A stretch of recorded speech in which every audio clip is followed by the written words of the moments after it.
Kinansila na ni PNP Chief Oscar Albayalde ang permit para sa pagmamayari at pagdadala ng baril ni Gimbal Iloilo Mayor Oscar Garin at kanyang anak na si Congressman Richard Garin matapos manakit ng isang pulis. Una nang sinibak ang Chief of Police ng Gimbal dahil sa kawalan ng aksyon sa nangyaring insidente. May report si Eunice Samonte.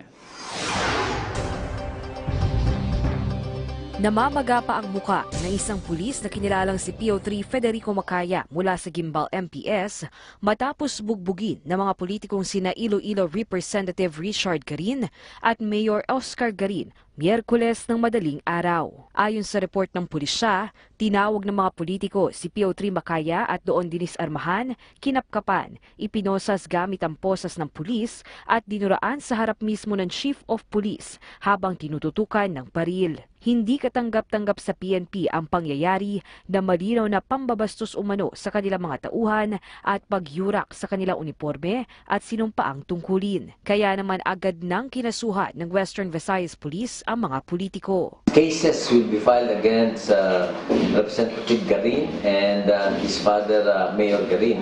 No?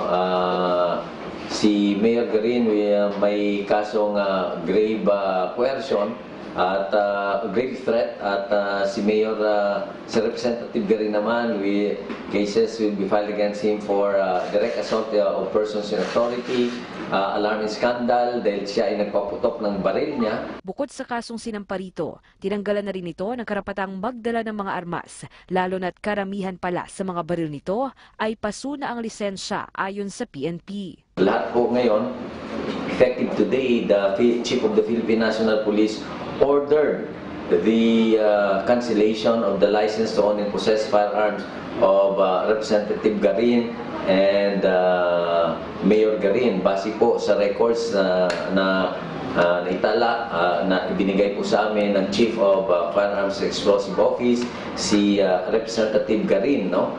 Ay may 11 firearms, ang 5 po noon ay ay expired na. Si Mayor Garin naman ay meron siyang 8 registered firearms under his name.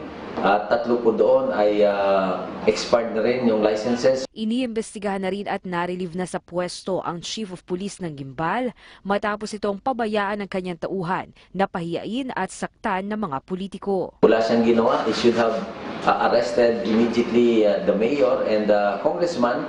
Why is that so? We do not know. That's why an investigation is now being conducted as directed by the Chief PNP. Bagamat nagkausap na ang PNP at ang panig ng mga Garin, desidido pa rin ang PNP na ituloy ang kaso laban sa mga ito. Eunice Samonte para sa Bayan.